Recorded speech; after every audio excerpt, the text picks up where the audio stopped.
2022년 8월 31일 뉴욕 시티필드. 저녁 공기를 가르며 울려 퍼진 티미 트럼펫의 생연주 나르코. 그 음악을 타고 에드윈 디아즈가 천천히 마운드로 걸어 올라와 3타자 연속 범타 처리, 그리고 경기 종료. 경기는 끝났지만 그 여운만은 오래도록 시티필드에 남아 있었던 장면입니다. 라스베가스에서 열린 GM 미팅이 끝나자마자 메이저리그 기자들이 오늘 오전부터 줄줄이 소식을 내놨습니다. 그 중에서도 켄 로젠탈 역시 빠지지 않았는데요. 요즘 로젠탈 기사에서 토론토 이야기가 안 나오면 오히려 이상할 정도입니다. 그리고 오늘도 토론토와 관련된 새로운 가능성을 언급했고요. 이번에 로젠탈이 다룬 인물은 FA 마무리 투수 최대어 에드윈 디아즈입니다.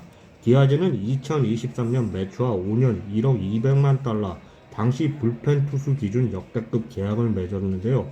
3년을 소화한 뒤 남은 2년 3,800만 달러를 포기하고 옵트아웃을 선택하면서 이번 FA 시장에 나왔습니다.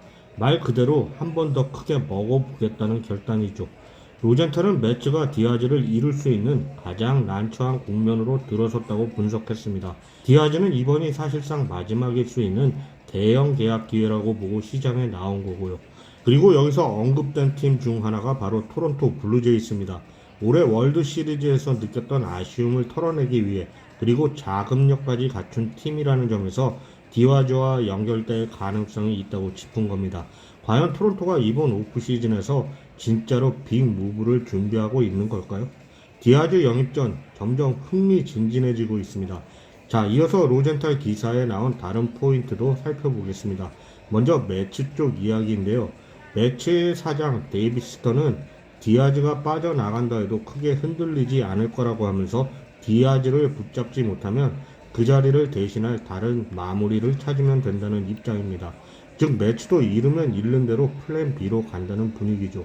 한편 토론토는 이번 GM 미팅에서 디아즈의 에이전트와 직접 만난 것으로 알려졌습니다.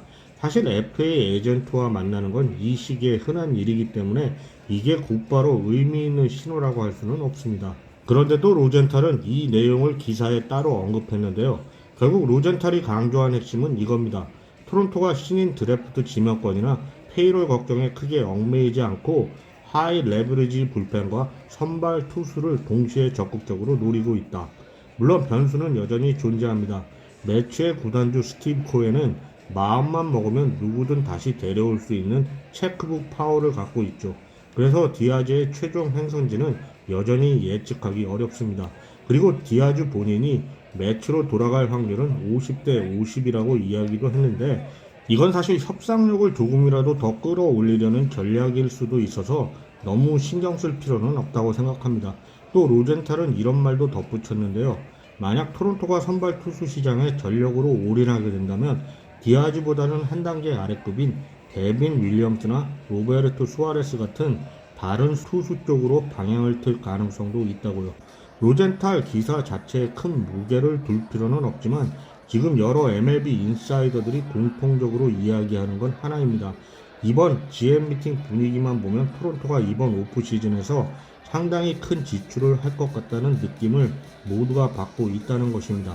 그렇다 보니 제이스 팬 입장에서는 기대를 안 할 수가 없는 거죠. 아마도 이번 주말을 시작으로 계약 협상에 대한 소식이 조만간 나오기 시작하지 않을까 싶네요. 솔직히 저도 매일 이런 루머성 이야기를 전하면서 여러분께 너무 희망회로만 돌려드리는 건 아닌가 고민될 때가 있습니다. 하지만 오프 시즌이라는 게 원래 이렇게 공기 잡는 소리들로 가득한 시기잖아요.